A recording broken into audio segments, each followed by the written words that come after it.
Hello everyone, welcome back to the ROS programming series. In our last lecture, we discussed the definition of ROS, and why we need ROS for robot development.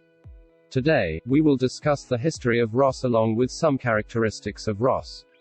ROS was developed by an American company named Willow Garage in November 2007, which was later released to the general public on January 22, 2010. ROS is open source software that is managed by Open Robotics, formerly known as Open Source Robotics Foundation OSRF.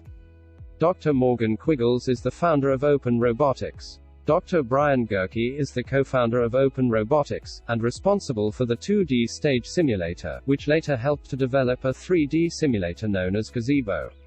ROS has a large ecosystem in which it supports more than 90 robots and 80 sensors. More than 5,000 packages are available for ROS. Now, let's discuss some characteristics of ROS. The first characteristic of ROS is that it is a distributed process.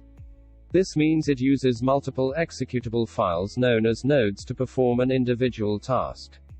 Package management is the second characteristic of ROS. This means multiple files or programs having the same purpose are managed as a package, which makes building and sharing ROS project easier for robot developers. All these packages are managed by Open Robotics and can access via Git repository.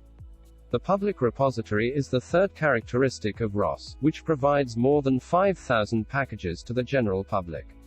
The last and most important characteristic of ROS is that it supports various programming languages like Python, Java, and C++. In this series, we will make projects using Python language. All these characteristics of ROS make it more popular among robot developers. If you have any questions related to today's lecture, feel free to ask in the comment section below. If this lecture helps you, then like this video, subscribe to my YouTube channel. Thanks for watching, see you in the next lecture.